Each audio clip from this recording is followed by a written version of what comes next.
नमस्कार। Peptic time Madhya Pradesh समाचार का चुनावी रथ लगातार चल रहा है और इस वक्त हम चंबल ग्वालियर संभाग के उन जिलों का दौरा कर रहे हैं जहां की 34 विधानसभा सीटें इस चुनाव के लिए बहुत महत्वपूर्ण मानी जा रही हैं।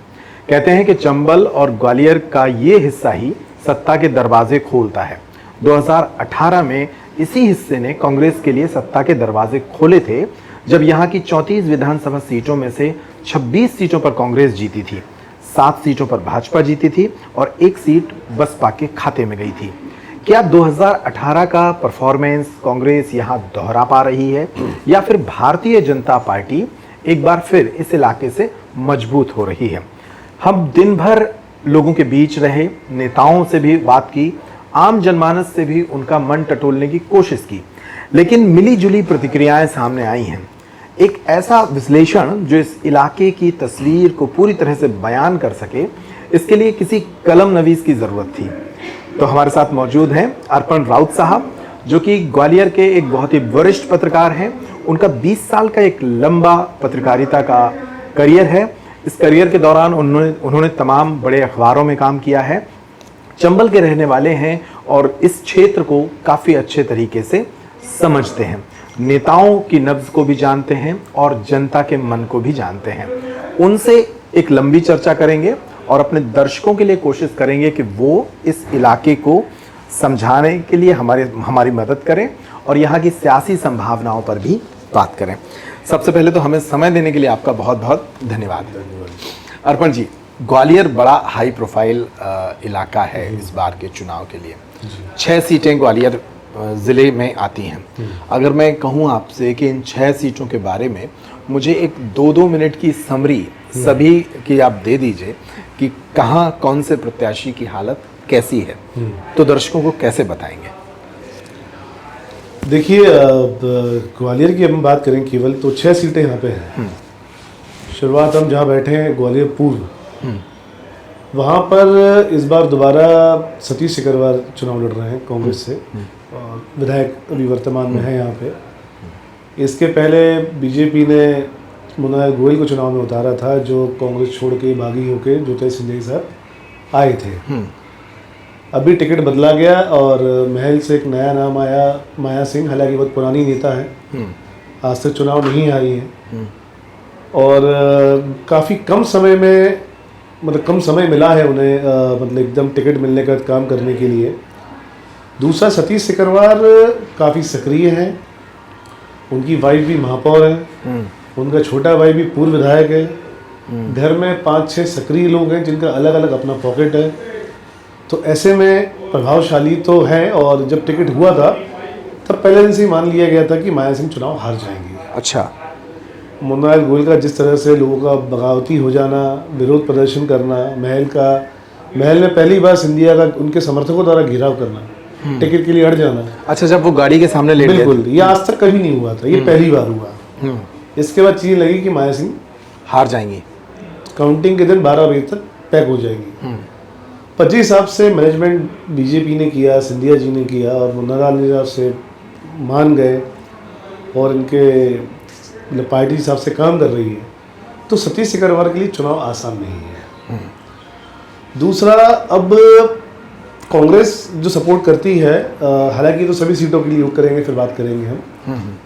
तो चुनाव अभी यहाँ पे पहले टाइम पे जब टिकट हुआ था तो सतीश एक तरफा जीत रहे थे, पर वर्तमान स्थिति में बीजेपी और माया सिंह और मुन्ना लाल और सिंधिया, चूँकि महल का टिकट है, महल की प्रतिष्ठा दांव पर है और महल के समर्थक ज़्यादा हैं, तो ऐसे में चुनाव फंस गया है यहाँ पे चुनाव। और इसके बाद हम चले जैसे दक्षिण में चले। हाँ, दक्षिण में पहले चुनाव में आप जाएंगे, पिछले चुनाव से हम इसकी समीक्षा करेंगे। इस चुनाव की पिछली बार फ्रेश चेहरा, एकदम नया बच्चा चेहरा था अपना प्रवीण पाठक। हाँ, प्रवीण पाठक को टिकट मिलता है। प्रवीण पाठक ने काफ़ी विरोध के बीच चुनाव लड़ते हैं।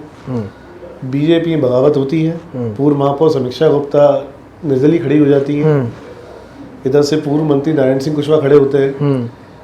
बीजेपी को इसमें भीतरघात होता है समीक्षा गुप्ता खड़े होने से। समीक्षा गुप्ता दक्षिण विधानसभा में 25 से 30 हज़ार टिकट ले अपने वोट लेके आती है। तो ऐसे में बड़ा एक वोट बैंक बीजेपी का कटता है। कुछ 121 से 122 वोट से प्रवीण पाटिल नारायण चुनाव सिंह, जीत जाते हाँ, हैं। नारायण सिंह हार जाते हैं। इतना बड़ा चेहरा हार जाता है। अब दोबारा लगातार मशक्कत चल रही दक्षिण से किसी नाम के लिए। इसमें अनु मिश्रा थे, समीक्षा गुप्ता थी, तमाम नेता पुत्र थे, दुश्मन जहाँ तमाम जैसे लोग थे जो दावेदारी कर रहे थे। इस बीच दोबारा से नारायण सिंह कुशवाहा पे पार्टी ने दाव लगा दिया। दाव लगाया। अब ऐसे में अनु मिश्रा ने जब पहले दम भरते थे कि हम ताल ठोकते थे कि मैं चुनाव किसी परिस्थिति में लड़ूंगा, और उनका अब चुनाव नहीं लड़ना है। ब्राह्मण वोट बैंक, समीक्षा गुप्ता को टिकट न मिलना तो एक उनका जो खुद का प्रभाव है क्षेत्र में, अच्छा वोट बैंक है वो, कहीं ना कहीं एक मन में टीस होती है हर किसी के, जो सामने दिखती नहीं है, पर ये फायदा कांग्रेस को कर सकती है। अच्छा, नारायण सिंह के लिए इस बार किसी मतलब भीतरघात होने का डर प्रत्यक्ष तौर पे भले ही ना हो, हाँ, अप्रत्यक्ष तौर पे आप देखेंगे तो इन दोनों का विरोध इनको अंदर ही अंदर झेलने को पक्का मिलेगा। समीक्षा गुप्ता और अनूप मिश्रा। और जिस तरीके से इनको टिकट मिला है, इन्होंने विरोध किया अपना, जिस तरह से नाराजगी जाहिर की टिकट के पहले नारायण सिंह ने, वो भी लोगों के मन में बैठ गया है कि मतलब एक कुशवाहा वोट बैंक के दम पे ये आप हर बार टिकट ले जाते हैं। तो ऐसा लगता है कि कहीं ना कहीं इस बार और बीजेपी के जो वरिष्ठ नेता हैं जो दावेदारी में थे, वो कहीं ना कहीं इनको इस बार, तो हम ये माने कि दक्षिण में थोड़ा सा कांग्रेस अपर हैंड है। अपर हैंड पे है, क्योंकि वहाँ पे एक बड़ा एक मोमडन एरिया बड़ा है, अवाड़पुरा, काफ़ी बड़ी बस्तियाँ हैं जो सीधा सीधा कांग्रेस की। लेकिन इसमें एक पॉइंट, और बसपा से कोई अच्छा चेहरा वहाँ खड़ा नहीं हो पाया। जी, एक पॉइंट, लेकिन इसमें जब हम लोग ज़मीन पर घूम रहे थे तो एक पॉइंट ये निकल कर आया था कि उस सीट पर कुशवाहा मतदाताओं की संख्या ज़्यादा है, ये जिसके बलबूते पर नारायण सिंह, नए परिसीमन में चीज़ें कम हो गई हैं पहले से। अच्छा, 35 से 40 हज़ार बताते थे, हाँ, पर जब नया परिसीमन हुआ तो काफ़ी वोट बैंक ये जो शिफ्ट हो गया ग्रामीण में। और उनकी लोकप्रियता का ग्राफ तो पिछली बार भी काफी गिर गया था कि जब चुनाव हारे। सक्रिय ना रहना भी कई बार, वो 5 साल वो सक्रिय रहे कि नहीं रहे? बिल्कुल नहीं रहे। तो ऐसे में ये दिक्कत है। फिर हम आ जाए ग्वालियर विधानसभा। हाँ, ग्वालियर विधानसभा में ऐसा मंत्री चुनाव लड़ रहा है जो 5 साल ही चुनाव लड़ता रहा है पूरे टाइम। रात में 2 बजे 3 बजे वो ट्रेन से उतर के आ रहा है अपने घर, तो पहले पानी आ रहा है कि ना क्षेत्र में वो देख रहा है, पानी क्वालिटी चेक कर रहा है, सड़क का काम हो रहा है वहाँ देख रहा है। तो उस आदमी ने अपने आप को सतत मतलब जीवंत रखा जनता में। अच्छा, एक होता है कि इस तरह से काम करना, खुद को एक ब्रांड करना भी होता है, और एक होता है कि वो स्वभावता ही ऐसे हैं, वो स्वभाव का व्यक्ति ऐसा है। अच्छा, नाले में खुद उतर जाना, खुद सफाई करने लगना, मतलब उनने ये इमेज बनाई नहीं है, मतलब ये शुरुआत से व्यक्ति ऐसा ही भी ऐसा है। हाँ, ठीक है। और उसके लिए सुनील शर्मा का आना, सुनील शर्मा के लिए पिछली मतलब सिंपैथी भी थी, पर अब जैसे क्या हुआ, सुनील शर्मा टिकट के लिए प्रयासरत रहे। इस बीच वहाँ से 3-4, चूंकि ये कहा जाता है कि ग्वालियर विधानसभा ठाकुर क्षत्रिय विधानसभा है, अच्छा, वहाँ से हमेशा कोई ठाकुर जीतेगा। अच्छा, सुनील शर्मा चुनाव जैसे इनका टिकट हुआ तो वहाँ पे जो और जो 3-4 जो कांग्रेस के प्रत्याशी जो मतलब दावेदारी दिखा रहे थे, नेता, उन्होंने प्रेस कॉन्फ्रेंस कर ली सुनील शर्मा के खिलाफ। अच्छा, तो ऐसे में क्या होता है कि अब वहाँ पे ठाकुर वर्सेस अदर कास्ट में थोड़ा सा एक जुड़ाव शुरू हो गया। इनकी बपौती नहीं है ऐसा करके लोग इकट्ठे होने शुरू हो गए। सुनील शर्मा के पास एक तो मंत्री का जो मतलब मंत्री का मैक्सिमम मतलब असंतोष नहीं है, पर जो भी उनके लोग असंतुष्ट लोग हैं, होता ही है, इनकम ऐसी होती है, जगह होती है। तो ऐसे में काफ़ी लोग उनसे टूट के उन पे भी जुड़े हैं। अच्छा, खास तौर पे 1.5-2 साल पहले अभी नगर निगम चुनाव निपटे हैं, जो मेरे समर्थक रहे उनको मैं टिकट नहीं दिला पाया, तो ऐसे में उनका रोष है। तो वो लोग भी दिखाने के लिए कि वो कांग्रेस में धड़ा जुड़ गया, हाँ, तो एक वो भी है। तो ऐसे में पर फिर भी हम देखें मतलब कि ग्वालियर हम देखें तो अभी बीजेपी वहाँ प्लस में है, बीजेपी प्लस में है। इसमें उन लोगों के भी क्या हम इस तरह से नामों पर भी डिस्कशन कर सकते हैं कि जो सुनील शर्मा के विरुद्ध जो कांग्रेसी थे, जो टिकट की प्रतिस्पर्धा में थे और जिनको फिर नहीं मिली, क्या वो फिर साथ आए हैं या अभी घर बैठे हैं? घर ही बैठे हैं, साथ ही नहीं है। तो उनकी भूमिका क्या होगी? वो प्रद्युम्न सिंह के लिए काम कर रहे होंगे? निश्चित, कह के कौन क्या करता है। हाँ, सही बात है, लेकिन अगर सुनील शर्मा के साथ नजर नहीं आ रहे तो जाहिर सी बात है कि आप उनका विरोध कर रहे हैं। हाँ, या तो वो उदासीन है या कहीं और काम कर रहे हैं। तो इस सीट पर बीजेपी प्लस अपर हैंड है। हाँ, अपर हैंड जी, ये हो गई 3 शहरी सीटें। भीतरवार की बात करें, अब भीतरवार जाते हैं। भीतरवार में लाखन सिंह जो है वो इनका 7वां 8वां चुनाव है। हाँ, दमदार व्यक्तित्व है, परिवार बड़ा है, भतीजा भी एक्टिव है, भाई भी एक्टिव है, पूरा कुल में एक्टिव है। अच्छा। ऐसा क्षेत्र में किसी तरह का मतलब नेगेटिविटी उनके नाम पे नहीं है। थोड़ा सा भतीजे को लेके कई बार विवाद की स्थितियां बनी, कुछ हुआ, सोशल मीडिया पे ऑडियो क्लिप जारी हुई, कुछ हुआ, तो वो चीज़ें थोड़ी सी चली, पर समय के साथ चीज़ें आदमी भूल जाता है। मोहन सिंह राठौर रहने वाले मतलब ये रियासत वहाँ के लाखन सिंह मतलब कांग्रेस के प्रत्याशी। कांग्रेस के प्रत्याशी। उनके सामने है मोहन सिंह राठौर, वो भाजपा के प्रत्याशी, भाजपा के और सिंधिया के करीबी है। सिंधिया के करीबी है। पहला चुनाव है इनका। अच्छा। इसके पहले चुनाव कभी लड़े नहीं थे। अच्छा। ये घाटी गांव एक मतलब इनको जागीर मिला हुई थी, जमींदार थे उनके। अच्छा। शहर में रहते हैं, कारोबार अच्छा कर रहे हैं, काफी फैला रखा उन्होंने। हाँ हाँ। अब वहाँ चुनाव लड़ने गए हैं। हाँ। परिवार वहाँ पे इतना इनका एक्टिव नहीं था पहले से। हाँ। अभी तक ये मैनेज करते आए चुनाव इमरती देवी का। अच्छा। इमरती देवी का चुनाव ये मैनेज करते आए, तो चुनाव का अनुभव तो अच्छा है इनको। प्रत्यक्ष चुनाव लड़ने का अनुभव इनको नहीं है। हाँ। और क्षेत्र इनके लिए मतलब चूंकि वहाँ पीढ़ियाँ इनकी रही हैं, शुरुआत हुई है वहाँ से, तो क्षेत्र में थोड़ा बहुत प्रभाव, पर लाखन सिंह का समाज और सब चीज़ें एक्टिव ज़्यादा है। अच्छा। तो ऐसे में लाखन सिंह अभी थोड़े बहुत भारी दिख तो रहे हैं। हाँ। पर चुनाव जब बिल्कुल अभी 15 दिन बाकी हैं, हाँ। तो 15 दिन में चुनाव क्या हो सकता है अभी कुछ कह नहीं सकता। कह नहीं सकते। थोड़ा सा प्लस लग रहा है कि लाखन सिंह। अच्छा, यहाँ 18 में क्या हुआ था? लाखन सिंह चुनाव जीते थे और फिर तब से वही वहां से विधायक है। ये मोहन सिंह की जो खोज की गई है नए चेहरे के तौर पर, ये किन आधारों पे की गई है? और 18 में लाखन सिंह के विरुद्ध कौन चुनाव लड़ा? भितरवार में क्या हुआ था, अनु मिश्रा पहले चुनाव लड़े। अनु मिश्रा हार के गए, पूर्व मंत्री इनसे। अच्छा। फिर यहाँ पे पूर्व मंत्री अनूप मिश्रा लाखन सिंह से हार हार अच्छा। यहाँ से। और फिर क्या हुआ कि भितरवार में स्थायी ने कोई व्यक्ति मिल नहीं पाया बीजेपी को कभी। फिर यहाँ से प्रयासरत रहे आपके प्रदेश मीडिया प्रभारी लोकेन पाराशर जी। अच्छा। लोकेन जी का गांव आता है भितरवार में। वो भी प्रयासरत है कि मेरे टिकट मिल जाए। उन्होंने काफ़ी आना जाना किया, सब कुछ किया। पर चूंकि चुनाव मुझे लगता है कि पार्टी सब सोच समझ के करती है, बिल्कुल। हाँ। सब चीज़ें होती है। हाँ। तो इस चक्कर में, और मोहन सिंह फाइनेंशियली साउंड है और सिंधिया के करीबी हैं। अच्छा। तो पार्टी के लिए ऑप्शन नहीं था, तो मुझे लगता है कि इससे बेहतर ऑप्शन मोहन सिंह जैसा कोई होगा नहीं, तो इसलिए ऑप्शन मोहन सिंह को उतार दिया। तो एक नए चेहरे का लाभ भी मिल सकता है क्या उन्हें? क्योंकि लाखन सिंह की थोड़ा बहुत 5 साल की एंटी इनकम्बेंसी भी हो सकती है वहाँ। नहीं हो सकती है, पर लाखन सिंह के क्षेत्र में स्थानीय वैसा कोई विरोध नहीं है। अच्छा। हाँ। तो ऐसे में मतलब चीज़ें, पर अब इनका आना और इनका लगातार लोगों के लिए वहाँ काम करना, व्यापार देना, वहाँ व्यापार क्या है? लकड़ी की अवैध कटाई या पत्थर की अवैध तोड़ाई, मेन काम यही है। तो आप यदि ग्रामीणों को थोड़ा सा एक प्लस अपन वहां पर मान के चलेंगे, कांग्रेस को मिल सकता है।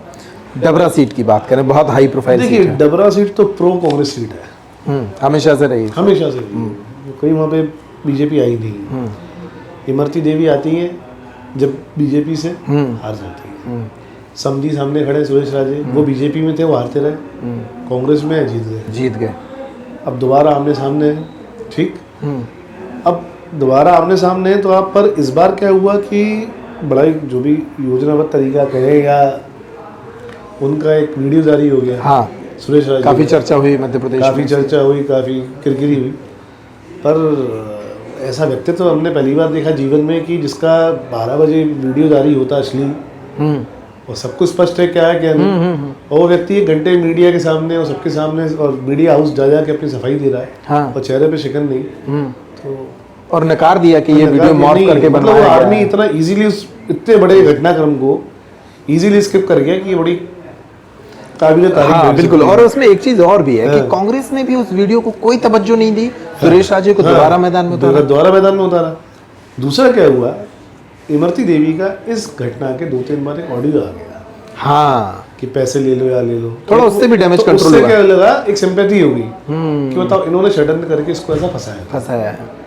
तो इमरती की फिर नेगेटिविटी फिर शुरू हो गई वहाँ से। और दूसरा, सुरेश राजे का व्यक्तित्व थोड़ा सा बड़ा मिलनसार है।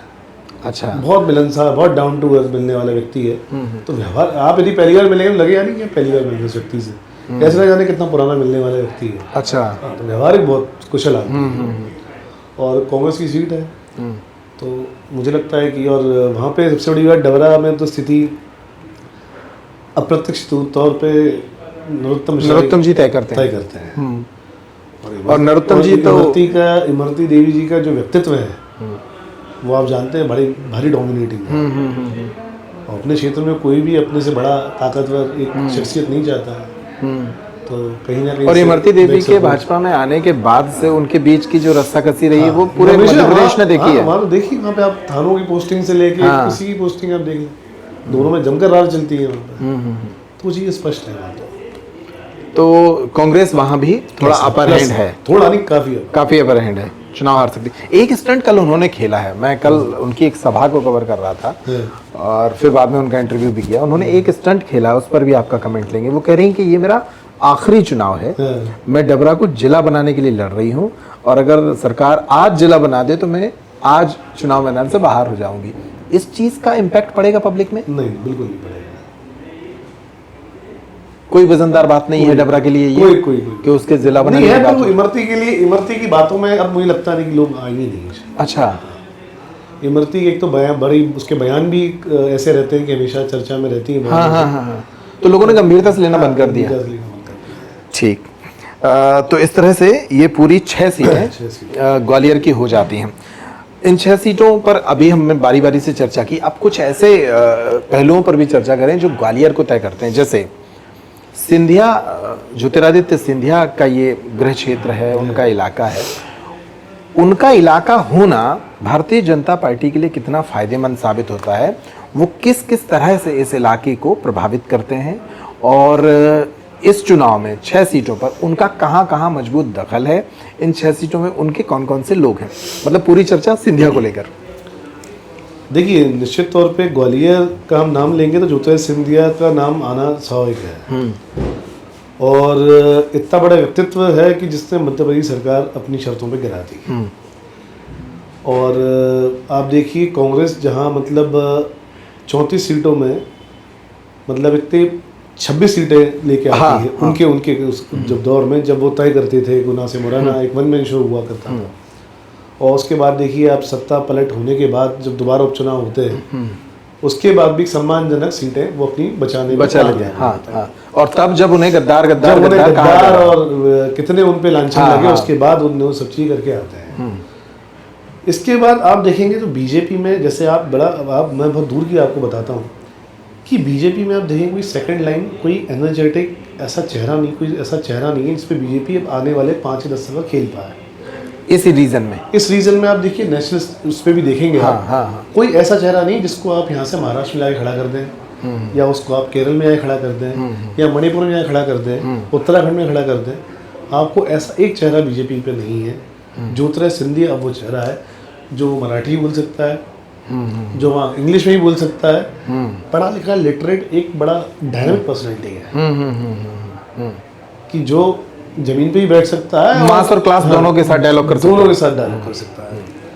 तो मतलब सिंधिया इस क्षेत्र में एक तो बड़ा चार्म उस आदमी का कि लोग पसंद करते हैं उसको। तो ऐसे में आप देखेंगे, ग्वालियर वाले की हम बात करें तो शुरुआत करें हम डबरा से। डबरा का टिकट इमरती देवी, ज्योतिरादित्य सिंधिया का टिकट है। भितरवार मोहन सिंह का टिकट है। मोहन सिंह टिकट है, वो सिंधिया की टिकट है। दक्षिण में आएंगे, दक्षिण में मुझे लगता नहीं कि उन्होंने शायद अनु मिश्रा के लिए दम भरा हुआ। अनु मिश्रा उनके यहाँ काफ़ी आने जाने लगे थे, दरबार में उनके स्वागत करने पहुँचने लगे थे। अनु मिश्रा जैसा व्यक्ति और सिंधिया जी के स्वागत में खड़े होते थे। तो उन्होंने मुझे लगता है, जो मैंने देखा और जो सुना और जो फीडबैक आया कि उन्होंने उनके लिए बात की होगी। अनु मिश्रा को टिकट वो नहीं दिला पाए। तो एक तो दक्षिण में उनका व्यक्ति सीधा कोई नहीं रहा। फिर हम पूर्व में आ जाए, पूर्व में उनके लिए मुन्नालाल एक नाम था। पर संगठन या कहें कि और बड़े नेताओं की जो भी रहा होगा घटना का, माया सिंह का टिकट जो होता है वो महल की रानी महल में रहने वाली है। हाँ, मतलब उन्होंने ना भी कहा हो तब भी उन्हीं का माना जाएगा। तो घूम के वो उन पे राजी नहीं कह रहे, जिम्मेदारी वो, हाँ, उनका हारना भी सिंधिया का हारना ही कहा जाएगा। ज्योतिरादित्य सिंधिया की जिम्मेदारी बन गई। हाँ। वो तो पूर्व भी ऐसे भी उनके खाते में चला जाता है। हाँ। फिर हम आ जाते हैं प्रद्युम्न वाली सीट पे। प्रद्युम्न सिंह तो राइट हैंड ओपन है। हाँ। सिंधिया जी के। फिर हम ग्रामीण की बात हम नहीं कर पाए, उसमें भी नहीं कर पाए। हाँ। ग्रामीण में टिकट वो जो भारत सिंह कुशवाहा हैं, केंद्रीय मंत्री नरेंद्र सिंह जी के समर्थक रहे। शुरुआत से उनके व्यक्ति है, तो वहाँ उनका हस्तक्षेप नहीं है। वहाँ सिंधिया का हस्तक्षेप नहीं है। तो हम माने कि 6 में से 3 ही मान ले हम। हाँ। तो कि 3 पूरी भाजपा की टिकटें हैं हाँ। और 3 सिंधिया की टिकटें हैं। तो एक हिसाब से 50% इम्पैक्ट सिंधिया का ग्वालियर जिले में है। दूसरा मेरा सवाल ये था कि महल की राजनीति किस तरह से आम आवाम को यहाँ प्रभावित करती है? क्या ये वोट को कन्वर्ट करती है या सिर्फ प्रभावशाली लोगों को ही महल से जोड़ती है?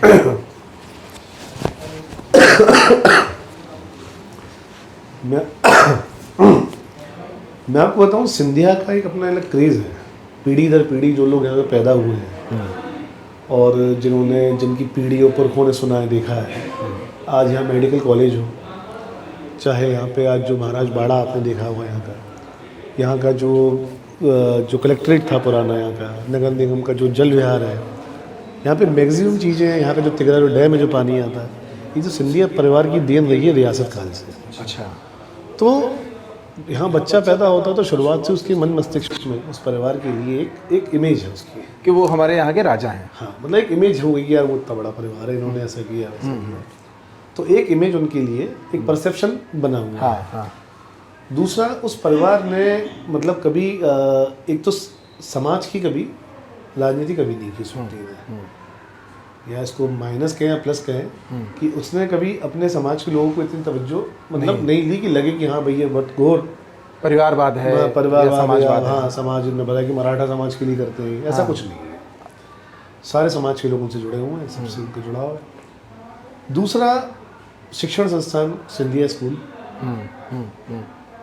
MITS कॉलेज, सिंधिया कन्या विद्यालय, यूथ मतलब बचपन से ही बच्चा पढ़ने जाता आता है, कॉलेज में ही पढ़ता है, तो एक मन मस्तिष्क में शुरुआत से बैठ गई, नाम तो आता है। हाँ। तो एक आप कह सकते हैं कि मतलब एक इमेज है उस परिवार की, और हल्की चीज़ों की राजनीति में कभी नहीं पड़ता है परिवार में। अच्छा। तो ऐसे में इस परिवार की एक इमेज है, एक इमेज है और एक रिस्पेक्ट है। रिस्पेक्ट है उस परिवार की, और वो चुनाव में असर डालती है, असर डालती है, सीधे तौर पे कई लोगों से कनेक्ट भी करती है। बिल्कुल बिल्कुल करती है। तो इस चुनाव में भी वो असरकारी मतलब लग रही है। मैं आज आपको बता दूं कि सिंधिया की हम व्यक्तिगत बात करें ग्वालियर चंबल में, तो मुझे लगता नहीं कि बीजेपी पे इससे बड़ा भीड़ खींचने वाला चेहरा कोई इस अंचल में है नहीं। अच्छा। यस। और कांग्रेस पे आप मुझे एक चेहरा बता दो कि आप मध्य प्रदेश में कि उसके चेहरे पे भीड़ खींच के आ जाए। और ग्वालियर चंबल अंचल में तो एक चेहरा ऐसा नहीं है कि जिसको आप रोड शो करा दें और भारी भीड़ इकट्ठा हो जाए। हाँ। और सिंधिया को आप निकालो तो देखिए आप उसकी फैन फॉलोइंग अच्छी है। तो इसका मतलब तो फिर ये निकाला जाना चाहिए कि 2018 में मतलब सिंधिया के कारण जो एक बहुत ही सुखदायी परिणाम इनको मिले थे कांग्रेस को, उस परिणाम की तरफ तो ये सोचें भी ना इस बार। बहुत नुकसान होना चाहिए, क्योंकि इस बार तो वो फेस भी नहीं है कांग्रेस के पास जो फेस ने इनको वोट दिलाए थे। बिल्कुल। कांग्रेस पे आप देखिए तो कांग्रेस में अनुशासन नाम की चीज़ आप इतना घूमे आपको दिख गई होगी कि अनुशासन नाम की चीज़ कांग्रेस में बिल्कुल नहीं है। दूसरा, एक तो कोई ऐसा चेहरा नहीं है कि जो सर्वसम्मति से मान लिया जाए।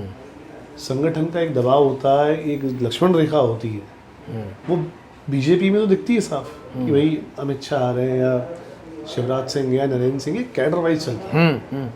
यहाँ पे किसी को पूछने वाला नहीं। कांग्रेस में यदि कोई किसी को टिकट मिलता है तो व्यक्ति स्वयं चुनाव लड़ता है। बिल्कुल ऐसा नहीं है कि भाई वो संगठन उसके लिए लग गया है और सब करे, नहीं। व्यक्तिवादी कांग्रेस है, व्यक्ति अपना चुनाव लड़ता है, संगठन करे ना करे कोई मतलब नहीं। तो इस तरह से कांग्रेस इस लिहाज से, अगर इस दृष्टिकोण से देखें तो कमज़ोर ही है 2018 के मुकाबले। इस रीजन के और भी नेता हैं, उन पर भी थोड़ा चर्चा कर ली जाए। जयभान पवैया को भाजपा ने घर बिठा दिया है, उनका कुछ रोल बचा है इस इलेक्शन में? देखिए, मेरे हिसाब से जयभान सिंह पवैया गजब के इंटेलेक्चुअल व्यक्तित्व है। मतलब वो आदमी जब वक्ता, मतलब मैं उनको जब मैं 5th 6th में था तब से सुनता हूँ। बजरंग दल के राष्ट्रीय अध्यक्ष थे। और ये जब ये बाबरी मस्जिद जब ढांचा ढाया गया था तो उनने लीड किया था इसमें। एक हार्डकोर ब्रांड था वो हिंदुत्व का। पार्टी ने उनकी योग्यता का समय रहते, और उस जमाने में मोदी और अमित शाह समकक्ष नेता हुआ करते थे जयभान सिंह जी, पर पार्टी ने एक समय के बाद उन्हें तवज्जो क्यों नहीं दी वो पार्टी संगठन जाने। पर उस व्यक्ति बेहद ओजस्वी वक्ता है, उनका जितना उपयोग लिया जा सकता था उतना लिया नहीं गया, लिया नहीं गया।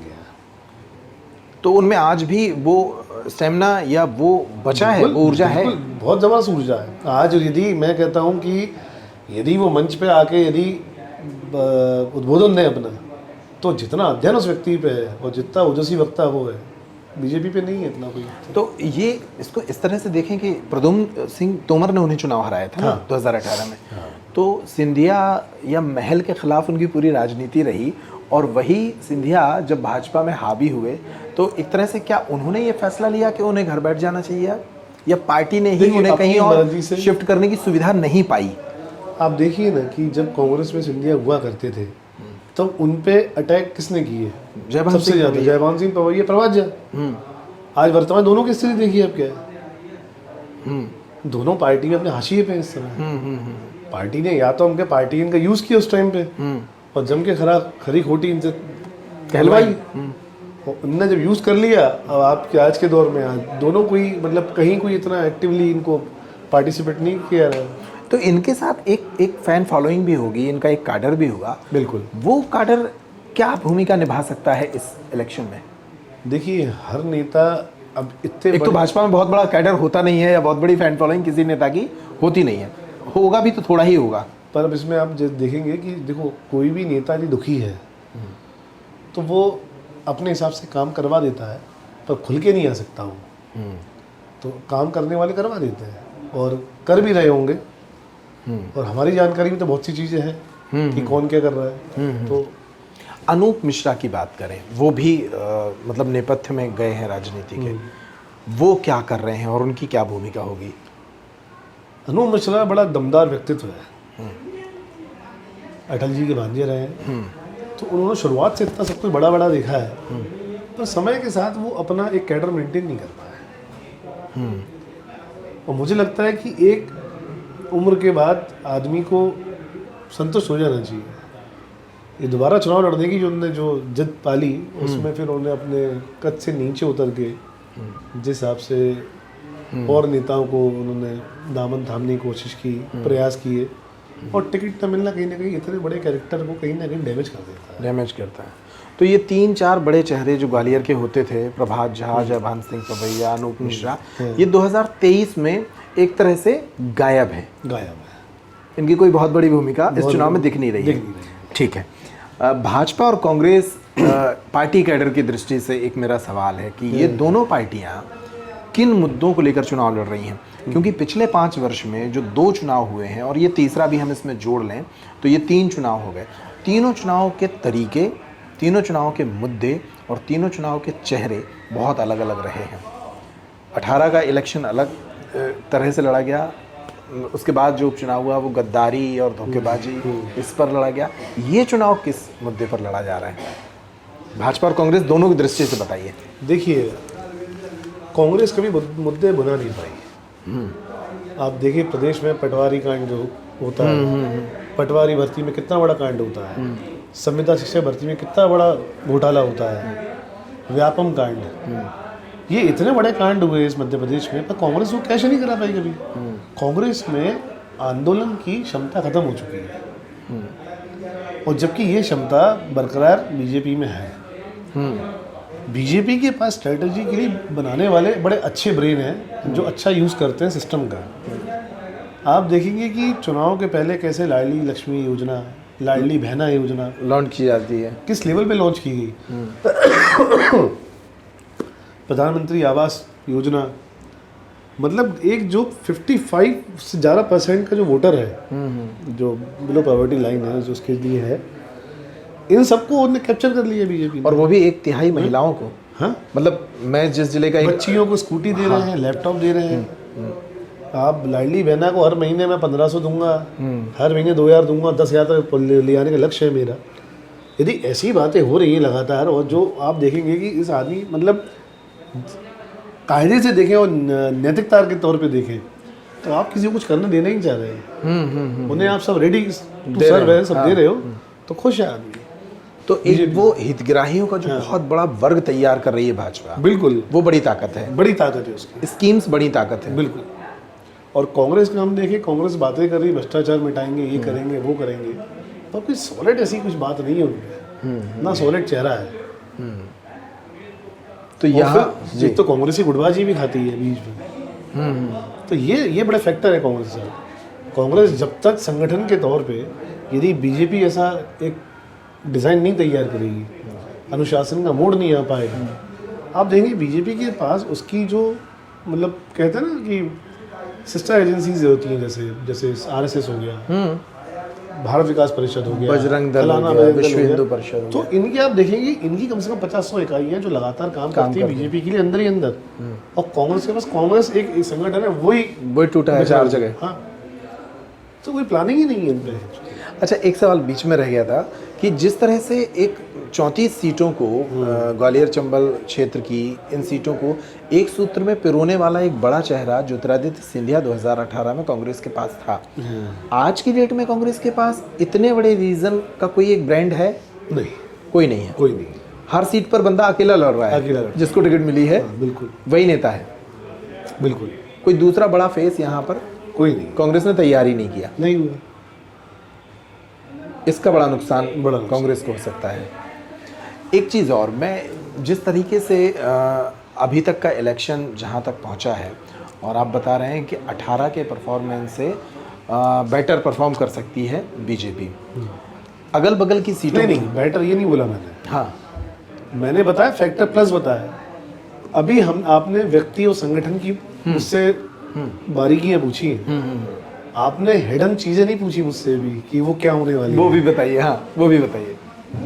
अब जैसे हम देखें कि चुनाव किन जो यहाँ के मुद्दे क्या हैं। हाँ, एक तो यूथ जो बताया कि अभी यूथ यदि एक्टिव है हो जाए और कांग्रेस इसको पंप कर सकती, तो ये पटवारी परीक्षा और ये जो संविदा शिक्षक भर्ती ये सब जो हुई है, बेरोजगारी और बेरोजगारी मुद्दा, तो ये बहुत अच्छा यूज हो सकता था। एक बात।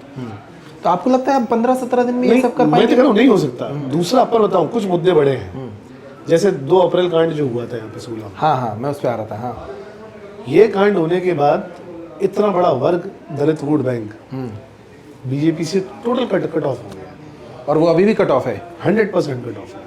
और ये होने के बाद आप देखेंगे कि बीजेपी इसको कभी डैमेज कंट्रोल कर नहीं पाई, और मेरे ख्याल से प्रयास क्यों नहीं किए समझ नहीं आया। और बसपा पहले ऑप्शन हुआ करती थी दलितों के पास, पर अब स्थिति अलग बदली है और उन्होंने अब कांग्रेस में शिफ्ट हो गया पूरा वोट बैंक। अब दूसरी कहानी ये है कि इनसे तो जूझ नहीं पा रही थी बीजेपी कि क्या करे।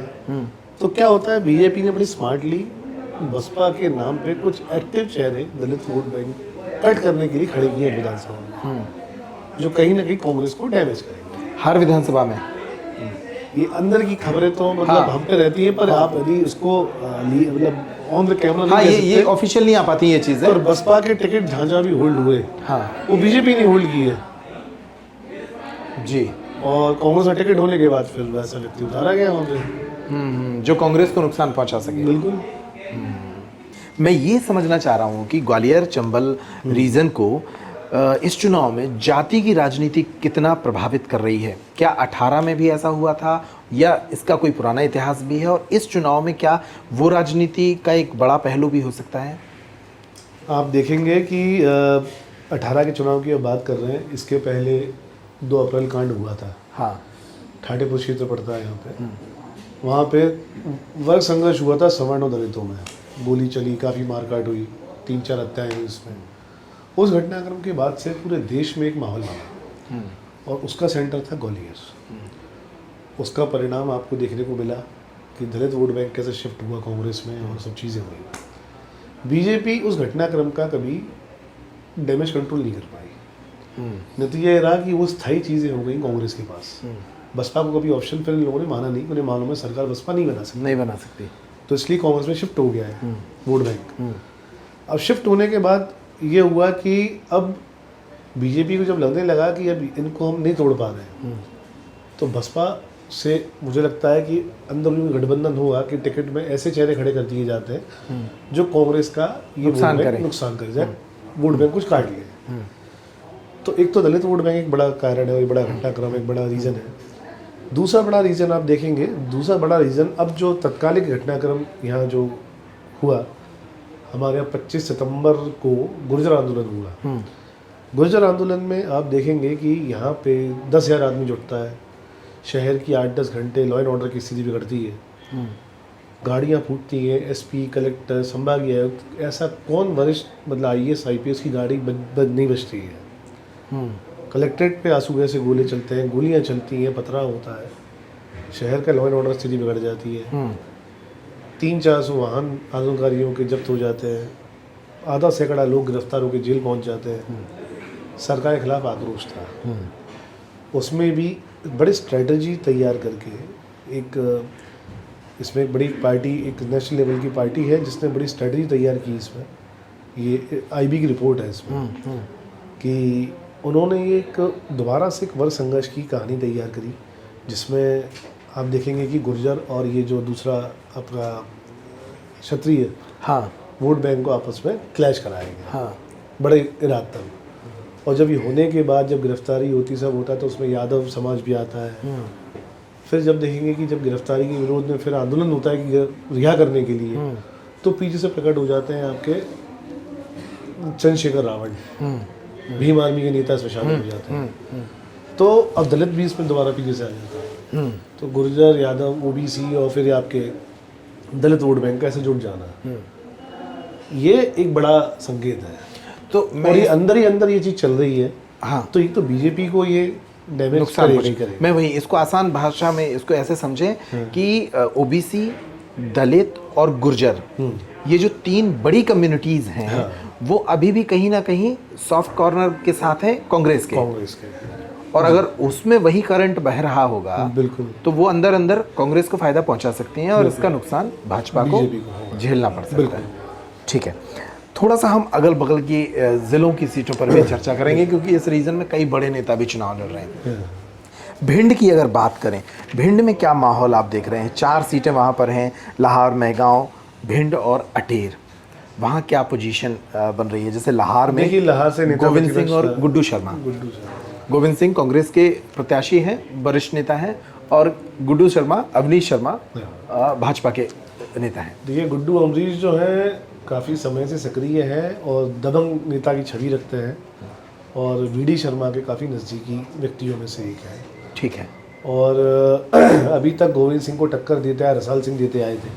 कौन? रसाल सिंह। अच्छा। रसाल सिंह बड़ी पुरानी एक शख्सियत है वहाँ पे, जो टक्कर देने में सक्षम थे गोविंद सिंह को। हाँ। उनका टिकट काट के इस बार अमरीश शर्मा को दिया गया। तो एक तो पहले ठाकुर कट जाते थे, जो भी गणित होता था, पंडितों को समझ में नहीं आता था कहाँ जाना है। पर इस बार रसाल सिंह ने भी सोच लिया है कि गोविंद सिंह के लिए नुकसान करना है। अच्छा। तो रसाल सिंह अमरीश हो सकता है कि अंदर अंदर कुछ पैक्ट करें। हाँ। और गोविंद सिंह जी के लिए ये चुनाव आसान नहीं है इस बार। हाँ, ये मैंने भी सुन रखा है कि उनकी सीट फंस गई है इस बार। सीट अच्छी फंसी है उनकी। और अमरीश नया ऊर्जावान और युवा चेहरा है, और इलाके में अभी 1-2 घटनाक्रम बड़े हुए थे, मतलब बड़े घटनाक्रम हुए जिसमें उनका प्रत्यक्ष रूप से आना, लोगों का मकान तोड़ने से बचाना और बड़ा विवाद करना वहाँ पे। तो एक इमेज, एक बड़ी रॉबिन हुड टाइप की छवि भी उन्होंने बना ली है वहाँ पे। अच्छा।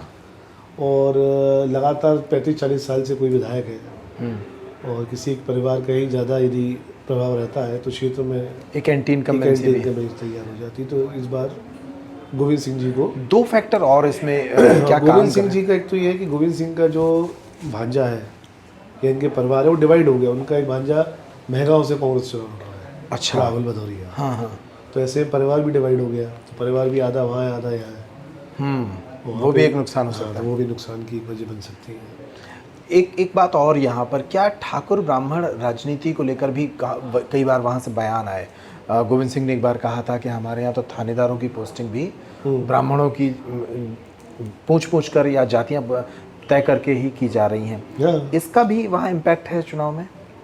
आप देखेंगे कि ये देन वैसे कायदे देखा जाए, जितना मैं यहाँ की अंचल की पत्रकारिता से जुड़ा हुआ हूँ, ये तरीका लाया कांग्रेस ने, ये कल्चर कि जब ये कमलनाथ सरकार आई थी, हमारे यहाँ के DSP के 2 दिन में 5 तबादले होते हैं। 5 तबादले। आप तो आइए, लेके आइए और जहाँ चाहिए पोस्टिंग लीजिए। ये कल्चर बीजेपी में खुला नहीं था। हाँ। ये कांग्रेस सरकार ने इतना ज़बरदस्त कल्चर बनाए फिर उसके बाद कि इसको फिर अडॉप्ट कर लिया बीजेपी ने 18 से जब हुआ उपचुनाव के बाद से अडॉप्ट कर लिया फिर ये कि अब तो ये दो तरह की बात हो गई, एक तो ये पैसा लेके काम हो रहा है या फिर जातियों के सेंटीमेंट के कारण हो रहा है? नहीं, ये तो एक तो जब जैसे मैं यहाँ का प्रत्याशी हूँ, हाँ जैसे मैं अर्पण यहाँ से पूरे प्रत्याशी है, और मुझे मालूम है कि मुझे यहाँ का मेरी ठाटेपुर का क्षेत्र है, हाँ और दलित वोट दलित है, तो मैं दलित ही किसी अधिकारी को यहाँ पे पोस्ट कर दूंगा। पोस्ट कराऊंगा अपने विश्वास के आदमी को। तो ये बहुत पैटर्न चलता है, और ये अवनीश शर्मा ने किया है बीडी शर्मा के कारण। निश्चित तौर पे किया है। बीजेपी ने टिकट के पहले अपने लोग जो संभावित प्रत्याशी थे उनके लिए बकायदा सब जगह पोस्टिंग हुई। हाँ, एक थोड़ा बूस्ट किया था उनको है? कि वो काम ठीक से कर पाए, हाँ। और यही वजह है, उसमें कामयाब भी हुई बीजेपी। बिल्कुल, इसीलिए शायद लाहौर की सीट में गोविंद सिंह इस बार फंस गए हैं। फंस गए, अच्छे से फंस गए। ठीक है, महंगाओं की बात करते हैं। आपने कहा कि गोविंद सिंह के ही भांजे हैं राहुल भदौरिया, वो कांग्रेस से चुनाव लड़ रहे हैं और राकेश शुक्ला भाजपा से लड़ रहे हैं। वहाँ क्या पोजीशन बनती दिख रही है? और देखिए, ओपीएस भदौरिया जो पहले थे उनकी छवि थोड़ी सी ओपीएस negative भदौरिया हो गई मतलब जो उपचुनाव में भाजपा से जीते थे हाँ, जो और सिंधिया जी के सिंधिया करीबी समर्थक हैं। करीबी हाँ थे। इस बार उन्हें टिकट मिला नहीं है, हाँ। और राहुल को टिकट मिल जाना। साथ में ये भी बताइए कि टिकट क्यों नहीं मिला उनको?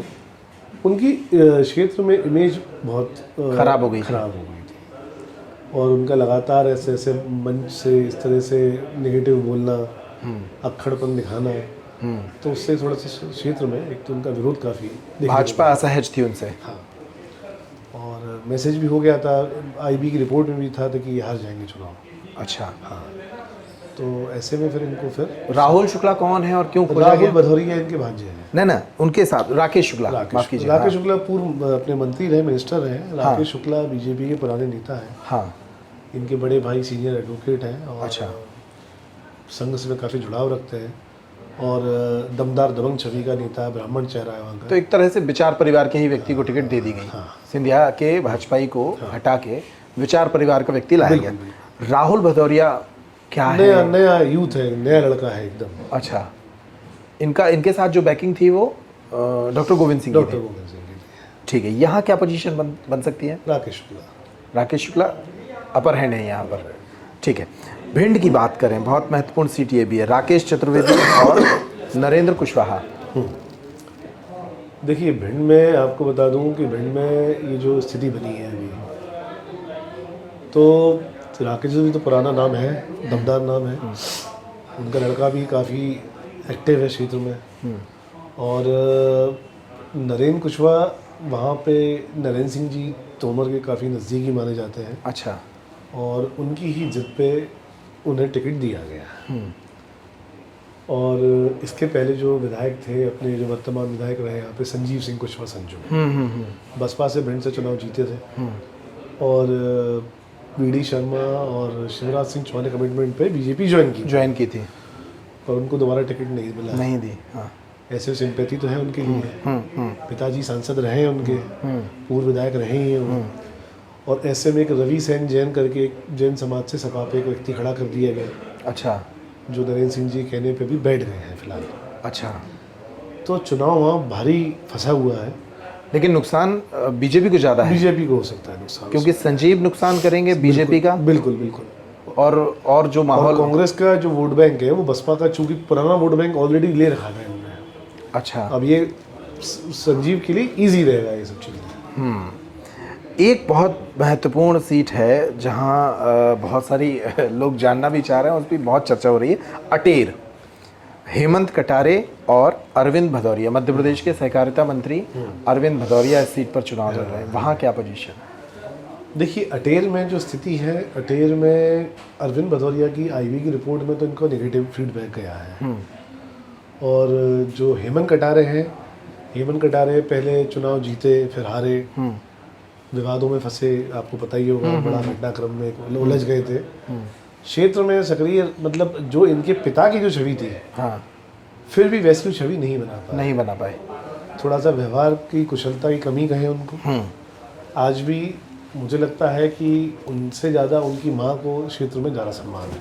अच्छा, हाँ, इनके जो पिताजी थे, उनका जो कद था वो सत्यदेव कटारे, बड़ा एक और बहुत दमदार छवि का नेता था।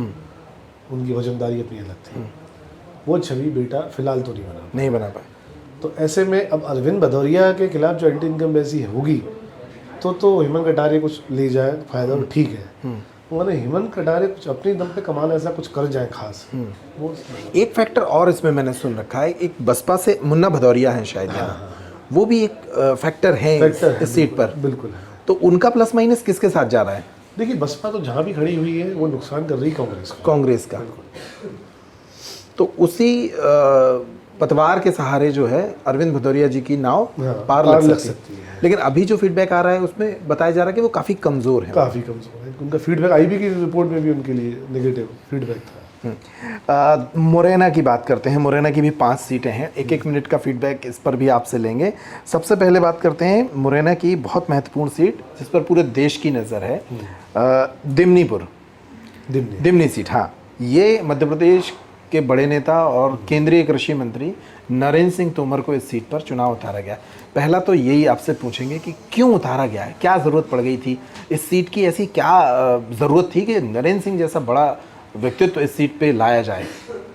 ये बात तो नरेंद्र सिंह जी को स्वयं नहीं पता थी कि उनका टिकट हो गया है, जबकि वो पूरे प्रदेश के टिकट तय कर रहे थे बैठकों में। हाँ, और उनको ही नहीं पता कि उनका टिकट हो गया है।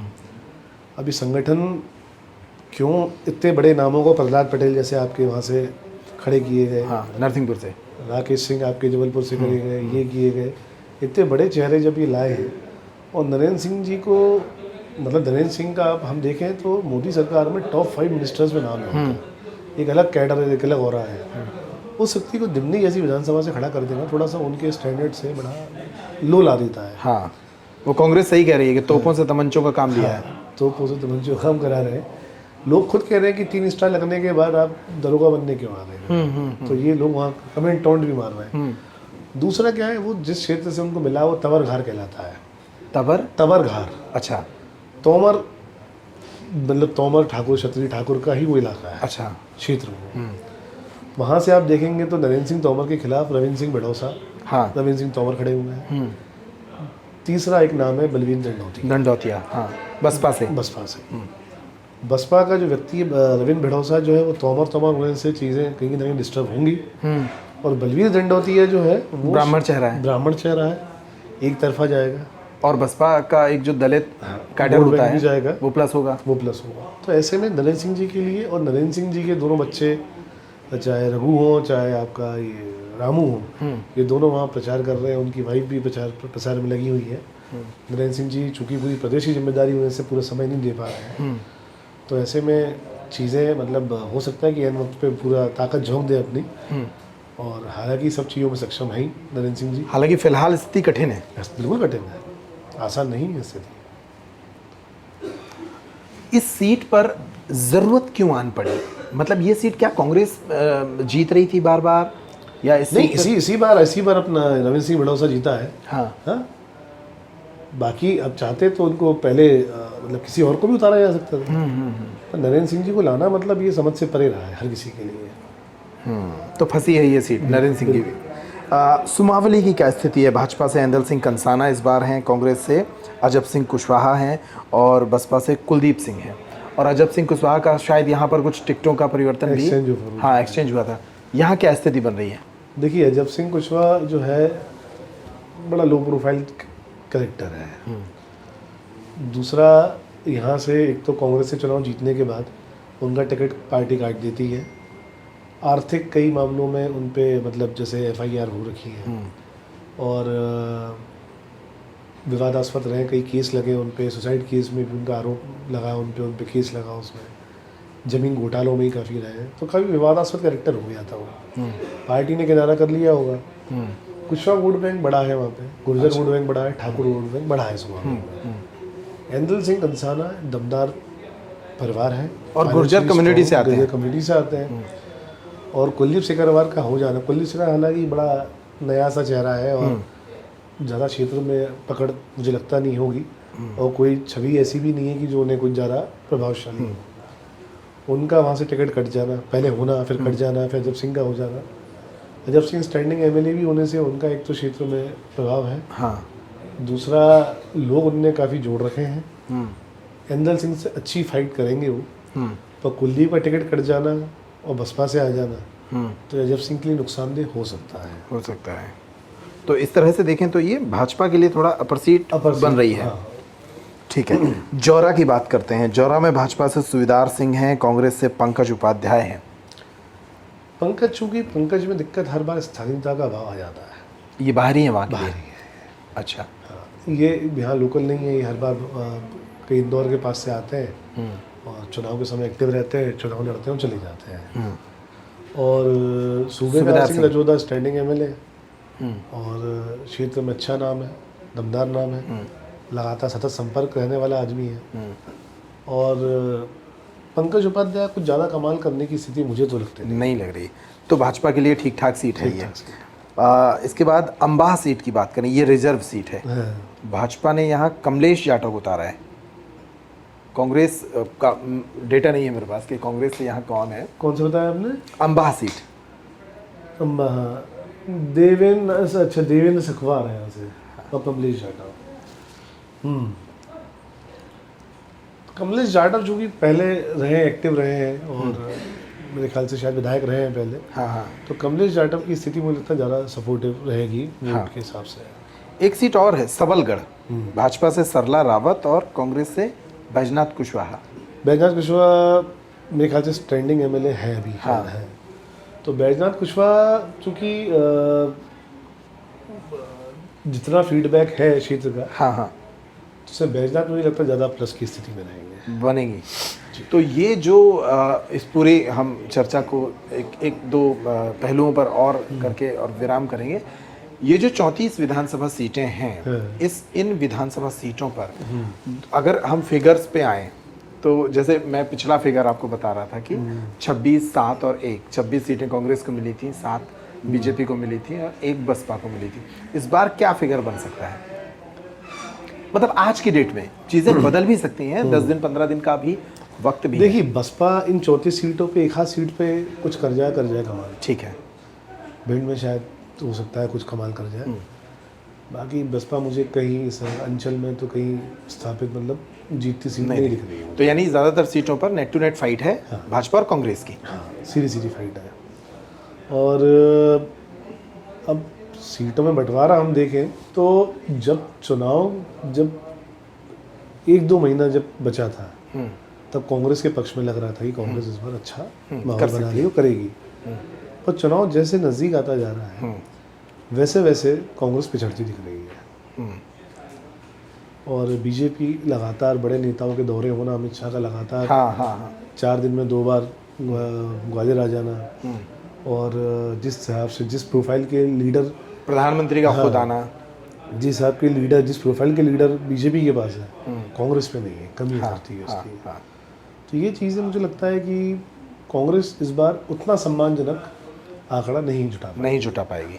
अगर कांग्रेस उस सम्मानजनक आंकड़े तक भी पहुंचती है या उससे थोड़ा बहुत कम भी रहती है, तब भी चंबल की राजनीति में ये कांग्रेस की दृष्टि से ठीक ही परफॉर्मेंस माना जाएगा। बिल्कुल, क्योंकि सिंधिया ही चेहरा था कांग्रेस में। हाँ। और सिंधिया की मतलब गैर मौजूदगी में इतनी सीटें ले आते हैं तो मतलब बड़ी बात है।